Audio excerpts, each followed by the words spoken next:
nearest neighbour we'll look at will be the Old Light, designed by Ashurst, again the 1890s. Built on the top of the hill because the Bristol businessmen thought it would be the best place, top of the hill. Locals said it would be a rubbish place. They were ignored, and it was shrouded in fog, and they had to build two lower lights which came on stream in 1898, leading to the decommissioning of the Old Light.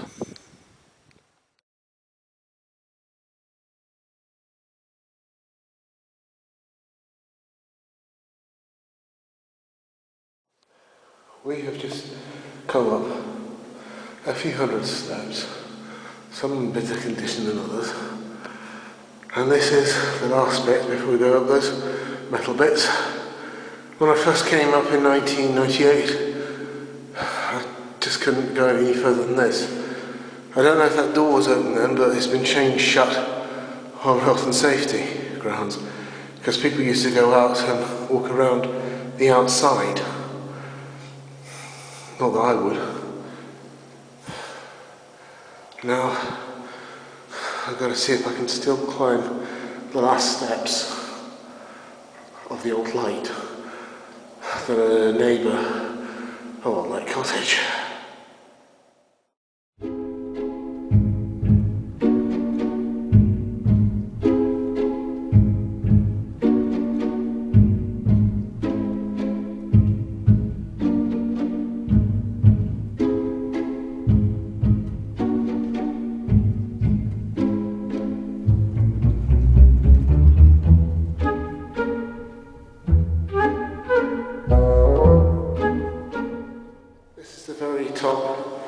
Some brave souls come up here, sit on their in deck chairs to look out to the east. And if you do letterboxing, you've got to have a head for heights, because that's where the Old Light letterbox is. Now, I'm not going to go and sit in them. That building is Old Light West, and it houses staff who live on Lundy. So no one actually, no staying person stays here. If that makes any sense. Only staff. I think in 1998 I actually went in there thinking it was a empty property, and discovered it wasn't, so I left hurriedly. And that's Old Light Cottage. Now I'm out of the light and into darkness, into the graveyard here. There used to be a church up here before the one down in St Helena was consecrated. And I think that's the reason why the graveyard is way up here on the top of the hill. I don't think there's been any fresh graves for a long time here. There may be some commemorative plaques, but that's all. Just before we do this tour of the graveyard, there's one other neighbour we almost forgot. Stonycroft. Stonycroft was built to house the lighthouse inspectors, who would of course visit the Old Light, and that other building there is where the lighthouse keepers stayed. Old Light Upper and Old Light Lower. You can also stay in them as well. And there of course is Old Light Cottage. This plaque is recent to one of the Harmon family.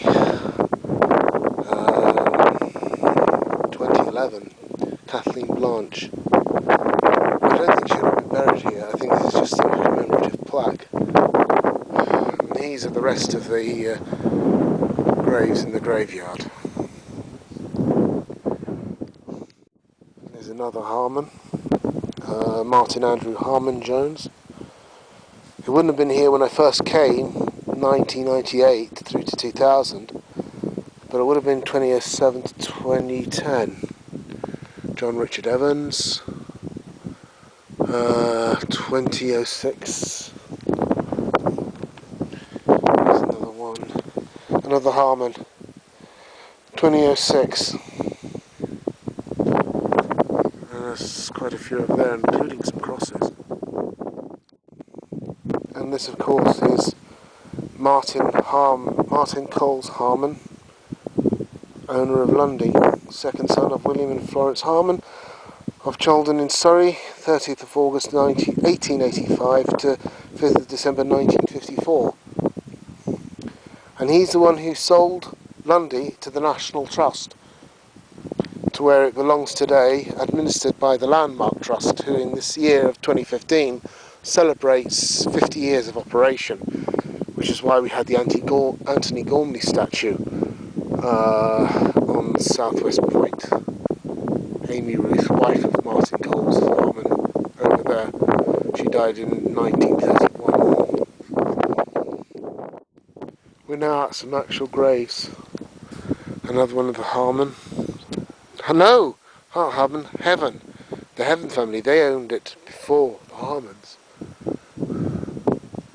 And that other cross there is from the Heaven family. Somewhere in this graveyard there's either a gravestone or a plaque to Felix Gade, who was one of the last agents on Lundy. I'm not sure where it is. I think it's that one over there. Yes, here it is. It's not a grave per se, it's a memorial to Felix Gade, MC, known as Giant, agent on Lundy 1926 to 1971. Died on Lundy 28th of October 1978, aged 89 years. And these are some of our neighbours of Old Light Cottage.